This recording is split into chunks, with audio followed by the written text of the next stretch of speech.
Fire Call, the fire safety show with Division Chief Jim Sideras. Hi, my name is Division Chief Jim Sideras, and you are watching Fire Call. We're going to take you all over the city of Sioux Falls, hanging out with Sioux Falls Fire Rescue, meet some of the crews. This show, we got it jam-packed with stuff. We're going to go to a house explosion, see what happens, what causes those house explosions. We're going to hang out with hazardous materials guys, and we're going to work with the Army National Guard on hazardous materials. We're going to talk about fire pits. A lot of people got them. Got to stay safe with those. And we got shout-outs. We're going to talk about what goes on in house explosions and backdrafts. So we got a lot of stuff to cover. And also we got shout-outs. Now, if we do a shout-out for you or answer your question, we send you a sassy Sioux Falls Fire Rescue t-shirt. But only for those good questions or shout-outs. And we got shout-outs today from all over. First shout-out goes to Bruce. Bruce lives in Orland, California, and he wants a shout-out to the Orland 100% volunteer fire department in Orland, California. We got a shout-out to Eric. Eric lives in Bethlehem, Pennsylvania. He wants one to the Bethlehem Township Volunteer Fire Department, where his dad is an ambulance captain. And it looks like Eric's going to be following in the footsteps of the fire service. And the final shout out is from Tyler. Tyler lives in New Hartford, Connecticut. And he wants a shout out to the New Hartford Fire Department Engine Company number 5 in New Hartford, Connecticut. So sit back, hang out with the guys and gals of Sioux Falls Fire Rescue, and we'll show you some fun stuff. We got some great questions about hazardous materials, also known as hazmat. We're going to get to those questions right now.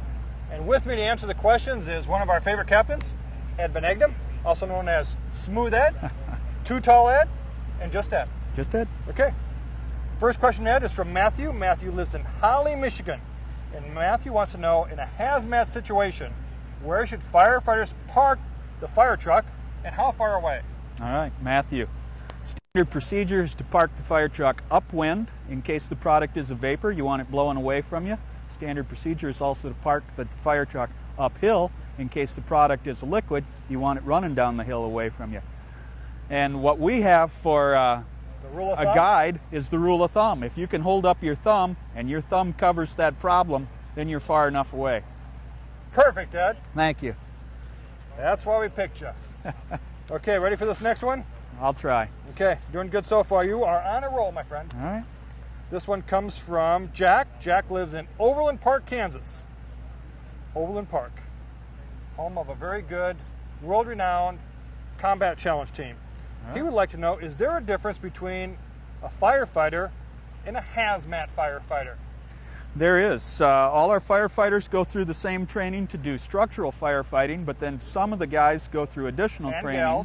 And gals go through additional hazmat training, either provided here or provided off our sites, and they go through all the instruction that's needed to get that hazmat tech certification, and then they come back and work on our hazmat teams. And there are a couple levels. We have hazmat awareness. Yep. Tech. Ops. Operations. There you go. Okay. And this is another question. This is a question from one of our repeat viewers, Sasha, in Arlington, Massachusetts. And they specifically want to know is, how do you know when hazardous materials might be involved in a call, and when would you call the hazmat team out, and why would they wear special suits? Okay. So a 3-part question. There's a lot of different ways we might know that hazmat's involved. We might get a report from the public when they dial 911 and call in. They may know that something has happened that involves a product they're dealing with. We might have some they sort of... They might know that it's a hazardous materials already. Exactly. Sure. That might be part of their work, you know, dealing with hazmat. They might have an accident. The other way is if there's some sort of plume or spill or indication that there's something on the ground. A plume is a cloud that floats downwind. It's something that proceeds off of the product. Sure. If we have that, or if we have a spill on the ground, something that people know shouldn't be there, that's unidentifiable to them, we may get a call and say this is an unidentified possible hazmat situation. Especially if you were to have a 55-gallon drum tipped over, a container tipped over that's leaking or spilling. Yep. Anything with the NF or the 704 markings, the red, white, and blue diamond, those kind of things, we see that. we know right away there's some indicator that that's a hazmat situation. Captain Ned, thank you for your help. Hey, thank you, Jim. Really appreciate it. Next question's a two-parter, and it's a shout-out. It comes from Harrison. Harrison lives in Warwick, New York, and he wants a shout-out to the Goodwill Hook and Ladder Company 1 of Warwick Fire Department in Warwick, New York. And the second part of his question is, what weapons of mass destruction or all hazard capabilities does Sioux Falls Fire Rescue have? Well, we got something going on really cool that we need to talk about. We have a lot with Sioux Falls Fire Rescue, but when we have something really big going on, we're going to call in the big guns. We're going to call in the South Dakota National Guard, and I have Don Swartz with me, and he's with the 82nd Civil Support. You might have saw him last time this year, but tell us about the new concept of we're getting away from weapons of mass destruction, WMD, to all hazards. Explain that a little bit. Okay, we started out as a weapons of mass destruction, and after the hurricanes down in New Orleans, and we responded with a lot of comm units down there, it became an all hazards team. So we can respond to floods, natural disasters. We can respond to WMDs, whether it's a bio or a chemical so or pretty or much a rad. anything that goes on, Absolutely. we can bring you the support. Yeah. We are a asset to the governor. So when the governor decides that he wants to use us in a natural disaster, we belong to the state, so that's where we go. And then you would come to us, and we talked about this once before when we talked about incident command system. You would fit right into the incident command system. Absolutely. In a specific role. Now, we're doing WMD today. What are the guys actually doing as far as the drill today? The drill today is we have this large building, and we're doing some entries, joint entries with the Sioux Falls Fire Department and with the 82nd Civil Support Team. And what they're doing is a site characterization of the interior of the building. Which means site what? Characterization means the interior of the building. They're looking at what's in there that shouldn't be in there in this type of building.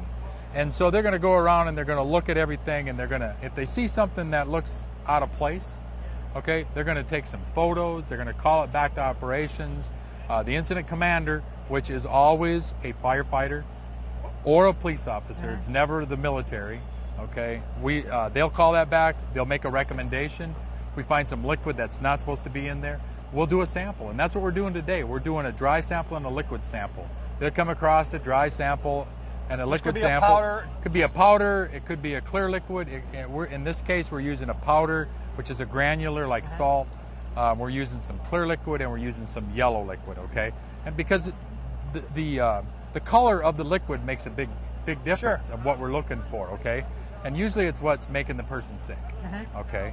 And so what we'll do is we'll take samples, we'll track it, we'll bring it back to our analytical lab, and our science officer will look at it and try to determine of what that liquid is. And because you don't know what it is, everybody has to be essentially Everybody has suited to up. be. It's an unknown. It's an unknown to us, so we automatically go into the highest level of protection we can, which is the level A suits that you see the guys behind us coming out of. Okay. They're on SCBA's level A suits. That's the highest self-protection you can get. And Don, we love to have you here, and we hope to train more with you. We love to come back. Invite us anytime. Yeah, we will. Thanks, All right. Don.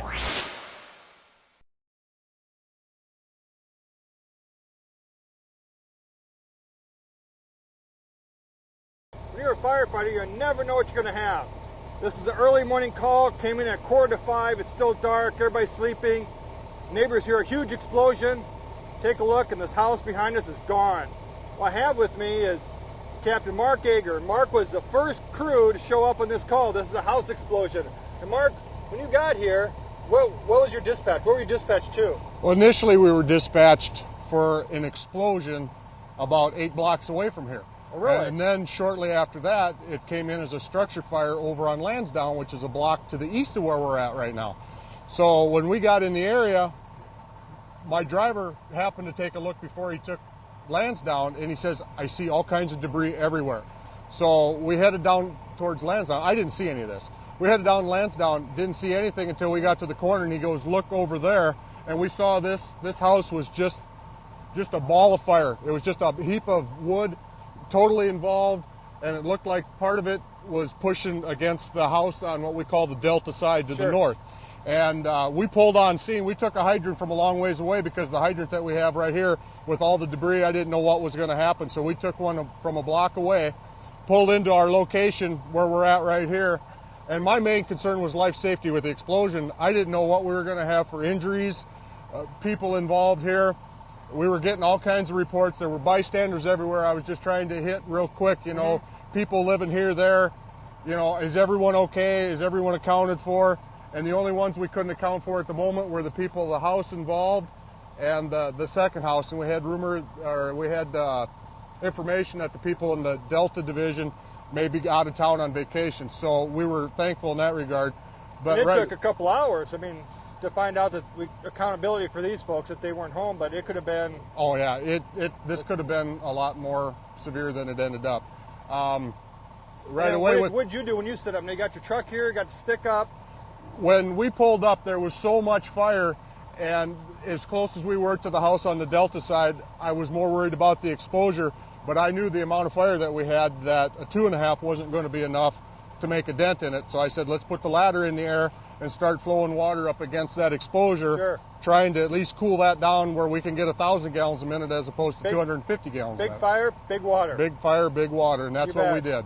So our big concerns are when we think about, we have an acronym we call RECIO, and the first one is rescue, then exposures. Let's keep this fire in one spot and not keep it from spreading to the neighbor's house, and there's significant damage there. Absolutely, and when we first pulled up, I wasn't concerned about the structure. It was gone. Oh, yeah. I was more concerned with the exposure on the Delta side, seeing what we could do. And honestly, I thought we'd probably lose that the way it was looking in the beginning. But crews got in there and did an excellent job. Well, nice job, Mark. And I mean, it's an unfortunate situation. Could have been a lot worse. So your good, quick thinking really helped the neighborhood here. All right. Really appreciate it. Thanks, Mark. You betcha. We had a large house explosion that blew this house not only off the foundations, but we have debris scattered 300 feet away. We have damage to neighboring houses. And with me, I have our new operations chief, Division Chief, although your helmet says Battalion Chief, Division Chief John Groen. John, got some questions for you. Well, lay them on me. When we look at this fire, now people are going to say, how come they're letting the fire burn? They have a hose line here that could easily put that out. What's the reason? Well, the reason we do that is because if we get the gas put out, it's still leaking at this point. And then it causes another risk of further explosions. So we're better off containing the fire until and letting it burn until we can get the gas company in here and they can get the gas shut off to those meters. So if we put it out, essentially we could have a fire someplace else then, another explosion. Absolutely. Okay. Now, what are some concerns? Now we have this house is just gone. We have debris everywhere. What are some of the safety concerns, not only for our firefighters, but the people in the surrounding neighborhood have to be worried about?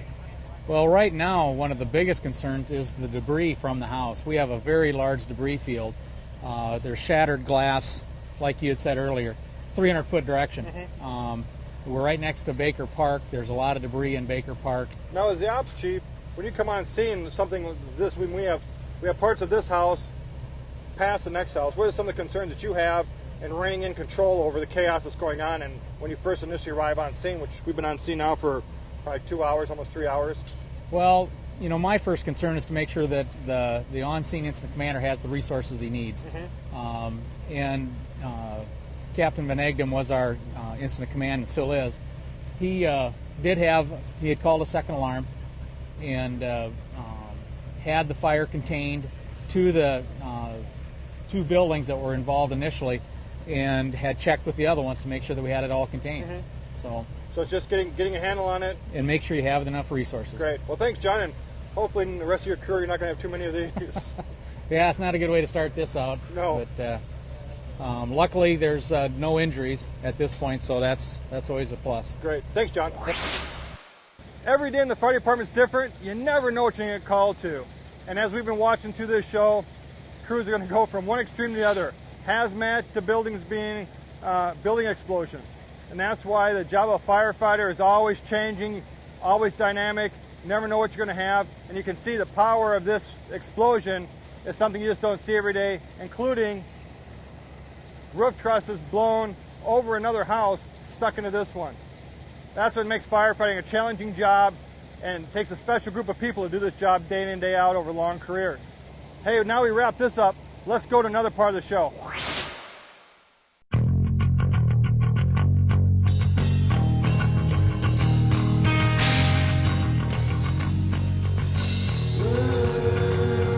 Here we are. We're going to look at the Truck of the Month. The Truck of the Month is a new command car. And with me for Truck of the Month is Battalion Chief Joe Luther. Hi, How you Jim. doing, Joe? Doing good, Jim. How long have you been in the department? 24 years. Wow. How long have you been in BC? 2.5 years. What do you think so far? It's a fun job. Good job. I like doing it. Well, you're going to walk us through. This is your rig, essentially. This is the one you drive when you come to work? Correct. What do you think of it? Because this is new now. We went to a pickup style. Yep. We've usually used Suburbans in the past, but we went to this pickup style. It's got a lot of advantages over the Suburbans. There's more room. Okay. We've got less noise in the cab because the equipment is carried in the back. Oh, sure. That's a good idea. And we went back to the traditional red. Traditional red. Everybody loves the traditional Isn't red. that the truth? Now, inside the vehicle, now you have a computer. People are going to say, what do you use a computer for? And how's it hooked up? Because we're hooked up wirelessly. We have a wireless network throughout the city. They do send us our dispatch information. Mm-hmm. I can also access our local city's network and transfer files that I need on the fire scene and whatnot. So if you have a major incident and you have multiple buildings involved, you can pull all that information out? I can pull a lot of the building information and any other pertinent files that I might need. And you have a camera up on top on the dash. What do we use the camera for? If we have big fire instances, we like to take that and film that, and then we can review that at our post incident analysis. Correct. Now you were talking that the equipment isn't carried in the back like a Suburban; it's carried essentially in the bed of this pickup. Can you tell us kind of what we have back here? Well, we've got like an extra SCBA bottle. Okay. We've got a minimal usage EMS supplies and some sensors. We also have our RIT team bag, which has all the tools needed for our rapid intervention teams. Okay, now, how do you pull all this out? There's no sides on it. Correct. There's just a one lever, and then everything can slide out for easy access. We have the question. One of the questions from our viewers, and this is from Jesse. Jesse lives in Omaha, Nebraska. And one of the questions Jesse has is, what should drivers do as you're coming up behind them and they start seeing red lights in their rearview mirrors? What should drivers do when they see emergency vehicles coming down the road? Well, state law requires that the drivers pull off to the right and stop. Okay. Sometimes that's not possible with the traffic and the road conditions, so we ask them to simply just stop. So if they can't, and that's the next part of Jesse's question, is if someone's at a busy intersection and they can't pull over to the road, you suggest they just stop? Stop and acknowledge the fact that we're behind them, and then we'll take it from there. Perfect. So that's what we want to do. Go to the right, like Joe says, and if you're stuck, just stay there. Don't try and scoot off, because the trucks aren't going to know what you're doing when they're coming up behind you. Well, thanks a lot, Joe, and appreciate it. Hope you have fun with your new truck. You bet. Thanks, Jim.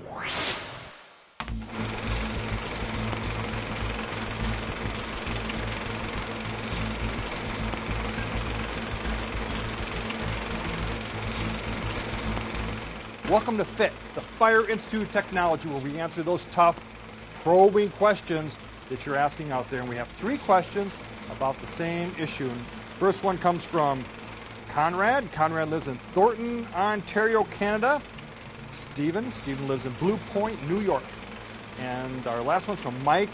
Mike lives in Downingtown, Pennsylvania. And they want to know, what's the difference between a backdraft and a flashover? And that's what we're going to talk about. Both these are very serious conditions. Firefighters are always worried about both of them, especially a backdraft. Now we're going to talk. Let me get my handy dandy marker. Now if we have a building, not to scale, not our house here. Now if we have, we're going to talk about backdrafts first. What happens with a backdraft? We have a fire in a building. But these buildings are all closed up really tight, so we don't have a lot of oxygen getting into that building. We'll have the fire burning inside, and what we'll see on the outside a lot of times is these windows will not be broken, and they'll be darkened, soot-colored. Oftentimes up in the eaves we'll see smoke venting out, puffing out almost, just kind of puffing out. Well, we got to be thinking backdraft. What a backdraft is this fire's gotten down, so it's almost in a big smoldering phase. It's hot in there, stuff to burn, but there's not the component that's necessary, and that's oxygen. So what happens is, if you go in, boot this door in, you kick down the door right away, you bust out this glass, all that oxygen, I've got our little oxygen, is going to flow into that house, rapidly flow in there. And what happens is, all it's going to come in, and you're going to get a big explosion called a backdraft. Sucks in the oxygen. Now we have that fuel, we have the heat, and we have the oxygen necessary for one heck of almost an explosion. Easy way to get killed for firefighters in these backdrafts is they'll go in and knock that door in without thinking. So that's something we have to be cautious of. But we're starved for oxygen. That's our backdraft. Little different with a flashover. Flashovers are going to be inside of a room. We have our room here. We have all our contents in here. We got a fire going. This could be a large room too. Could be the size of literally there have been large buildings and event centers that have flashovers. You get a fire, what happens is the temps of this fire just start to go way up. Temperatures go up, and all of a sudden it hits that point where everything in this room is offloading gases. It's getting hotter in there. Oxygen's feeding in, and then at one point this whole thing hits a point, a temperature where everything's going to burn at once. And literally the fire here, because it's hot, flashes across that room, moving so fast you can't outrun this thing. It's very hot. The only way you're going to save yourself in a flashover is hit the ground and get a protective, get your hose nozzles up and protect yourself, but that fire's going to come right over the top and it's going to burn very fast. Everything in that room is going to be cooked off at one time. So the difference, high temps, you got everything involved, the room flashes over at one time, hence the name flashover. Backdraft, we need that oxygen. We get that oxygen in, and now we get this whole thing cooking off. So those are some good questions, basic firefighting questions. If you got questions like that, email us in. We'll try to answer them, and that's what FIT is all about. Got a couple questions on fire pits. Fire pits are going to be more and more common, and this first question is from Marshall. Marshall wants to know about the regulations associated with fire pits. Well, I could answer this one, but let's get America's favorite fire inspector to help us. Fire Inspector John Wagner. Thanks, Jim. Okay, what are some of the regulations about these fire pits? You know, how far away should they be from your home? Can you have them right outside the door? What's some of those ideas on where to put these things? Well, we've got a lot of fire pits in Sioux Falls now, and they're kind of nice. They're very popular. But the main thing is to keep it 15 feet away from any structure. Okay.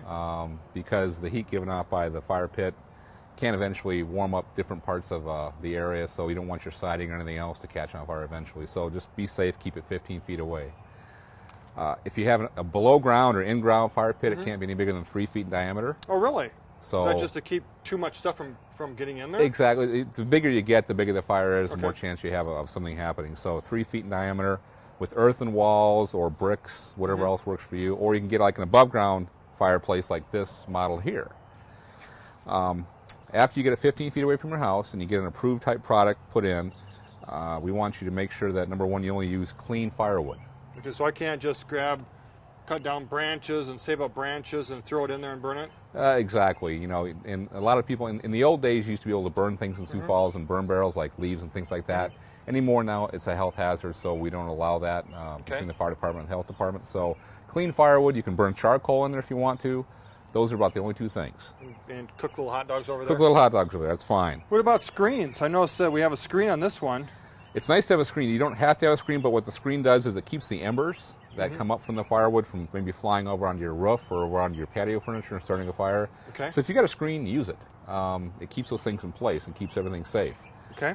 Another thing to keep in mind is if a fire does start because of the fire pit, it gets outside the pit, you need to have a garden hose or maybe a fire extinguisher, a bucket of sand or dirt available to quench the fire in case it does spread. And call 911? And call 911 and we'll come out. You have to have knowledge of the fire. Okay. As far as you can't just have, say your kids come over and want to have a fire for their friends and everything else, but they don't really know about it. You need to get permission from the homeowner to do it. Okay. You can't just go do it in someone's yard because you want to. And then the main thing has been important recently is the smoke nuisance. If the smoke from your fire bothers a neighbor. So like for here, if one of the neighbors calls up and said, hey, the smoke's bothering me. Right. You have to put it out by code, by the health or smoke nuisance code that the health department has. So some people have allergies. Sometimes the smoke just goes the wrong way and fills up someone else's house. Respect your neighbors. You bet. And put it out. Be a nice neighbor. Yeah, we don't have to have the fire department come and ask you to put it out nicely. Got another question from Gail. Gail lives in Sioux Falls, and Gail wants to know, they're very popular, but they had a friend of theirs was injured while lighting a fire pit. What are some important safety tips as far as lighting these and having and putting wood on, and what would you suggest as far as those tips for Gail? Well, those are good questions. Oh, only the smartest viewers are watching Fire Call. Of course. Basically, the only person that should light the fire pit should be an adult, a responsible person. Stack the wood up nicely once you get it to where you want to. You could put a little bit of lighter fluid on it if you want to light the wood, but don't use gasoline. And once the fire is going, don't ever put any lighter fluid or gasoline on the fire because, of course, it could flare up and in turn you'll get burned from that. Monitor the fire until it goes out. I mean, if you decide I'm going to go to bed now, but the fire's still going or still glowing, pour some water on it or something else to make sure it goes out because you don't want to leave that there where something could happen overnight. And these like with this tub, these melons are going to get hot and they're going to stay hot for a while. Exactly. It's a good idea to keep at least 3 feet distance around it for little kids and stuff, just to warn them that they can get burned. It's real easy to trip and fall onto it, so just respect the fire, stay away from it, and enjoy it. Well, John, we appreciate it, and our viewers appreciate it. Well, I'm glad I could help tonight. Thanks, John. All right, Jim. We've said it before, and I'll say it again. Firefighting is never the same thing every day. You never know what's going to happen. Are you going to be going on a cardiac arrest? You're going to be going on a hazmat call? Or you could have a neighborhood where a house exploded. And that's what makes this job so interesting, so challenging, and that's why I got to stay on top of our game when you're a firefighter. I got one question and a shout out. And this question is from Aaron. Aaron lives in Sioux Falls. Aaron was watching the news about that house explosion, and Aaron wants to know, is there anything we should do to be proactive or take special precautions to prevent a house explosion like that? Well, the biggest thing, Aaron, is if you smell natural gas in your house, has that funny odor that they put into the natural gas, if you smell natural gas, you need to get you and your family outside the house, and when you're outside, you call 911. It doesn't take much to set those natural gas explosions off. So it's best to be safe, get out of the house, and then call 911. Don't go back in and try and save stuff. Firefighters will take care of you, and we'll be there really quick. So thanks, Aaron. That's a good question, good safety tip. And of course, good questions like that, especially from Sioux Falls folks, they're going to get themselves a Sioux Falls Fire Rescue t-shirt. Everybody wants Sioux Falls Fire Rescue t-shirt. Best department in the country. In this shout out, a couple of shout outs here that are pretty amazing. This one's from Cody. Cody lives in Sioux City, Iowa. Cody wants a shout out to the Woodbury County Emergency and Disaster Services. And we know those people down there have cut their teeth on some pretty big disasters, and we appreciate their hard work. This next one's from Espen. Espen lives in Norway, and Espen would like a shout out to the Kristiansand, Norway Fire Department, where they wait for every new episode of Fire Call, and they watch it on our site right on www.siouxfalls.org/firecall. And the last shout out is from James. James lives in Corsica, South Dakota, wants a shout out to the Corsica Volunteer Fire Department. I'm glad you could hang with us for the whole show. Great to hang out with the crews on the hazmat calls, see what happens when we have a house explosion. What's that like from the cruise point? Get to meet Joe Luther, and battalion chief who rides a big rig and takes track of everything in the city. I'm glad you could hang with us. Hope we see you next month. My name is Division Chief Jim Sideras, and you've been watching Fire Call.